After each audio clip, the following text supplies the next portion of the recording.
What's up today, boys and girls? Pretty exciting day. We got the RXP-X 300 here with all ruthless racing parts into it. And I just ordered the last piece to the puzzle to be basically, I would say, close to stage 2, or definitely in the better end of stage 1 plus. Check out the playlist. You can see all the modifications and stuff that we've done to this machine. First off, thought I got a good deal on this off of, eBay. But our lovely Canadian government, since I spent money in the US, decides to charge me a bunch of money, duty fees and taxes, and so it ended up being, just shy of $600 or something like that, or 500. But what we have here is the Solas 3-blade impeller, and this thing is supposed to just absolutely thrust. It's the 1318.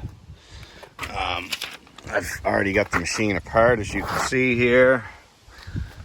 I was running the night shift last night, late after work, and got her mangled up here in the shop. Broke the socket end off my impeller tool with the old bang gun, so I ended up using vice grips on it to get it off, but that's just all in the fun doing stuff on night shift. And here's my old impeller that obviously took a beating. We hit a reef with it out in the ocean, and I shaved it up with the grinder, and thought, well, I definitely made an improvement when I did this, because the machine it barely pushed itself, but we got it back up that it worked, and I've been running it. But this has been on the list to do now for quite some time, and it's just a stock 4-wing, as you can see. So this 3-wing is supposed to be like night and day better, so we're going to see what happens here. We're going to get it installed.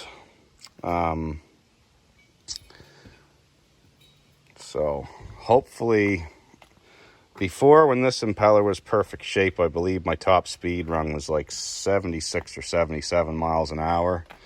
I'm hoping to kiss 80 with this one on.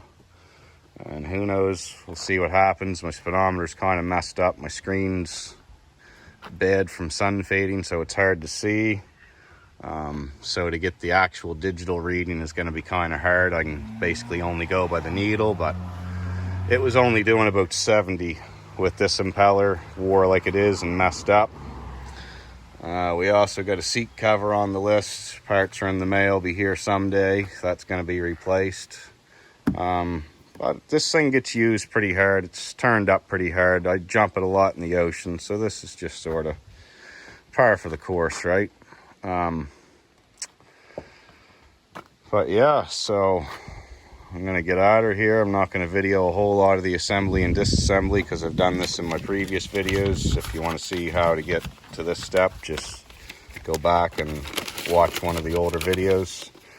I got my pile of parts and pieces scattered everywhere, so we're just going to basically get at her and hopefully get out in the water later on and test this out and see what kind of difference it makes. Well, beer's out now. This thing's got me a little bit frustrated, because every time I get it tight, it's binding.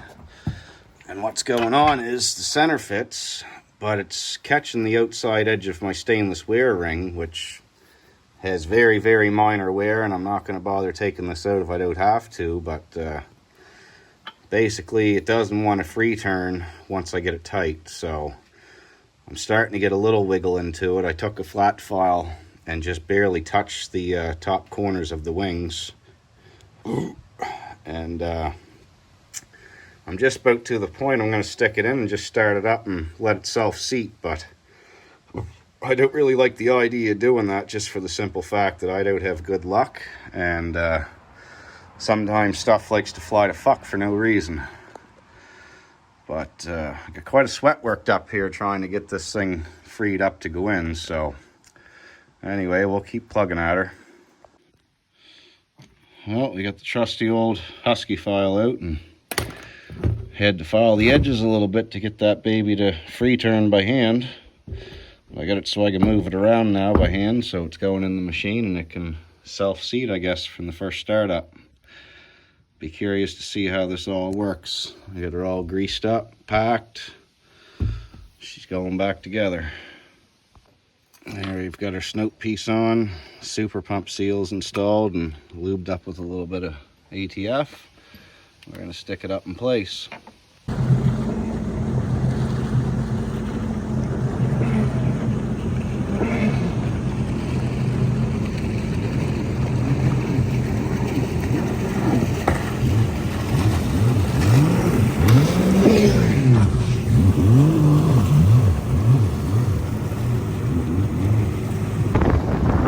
So we're out in the ocean, it's rougher than hell.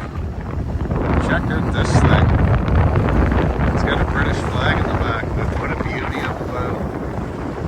Absolutely gorgeous. Well, all in all, I gotta say, this new prop's a game changer. It's, this thing really pulls like absolute crazy.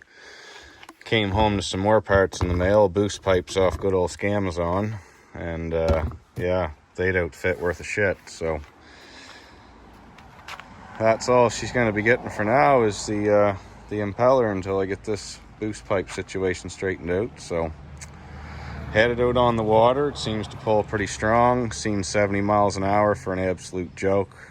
It was too rough to even try to do a top speed run. I couldn't keep it down, so we get on some flat water back at the lake or something here soon. We will see how it goes. Still upset though with how tight that impeller fit. Shouldn't have had to shave that with a file to make that fit with a Riva stainless ring. So that's just my 2 cents worth. But now that it's seated in, it's great. Super thrusty.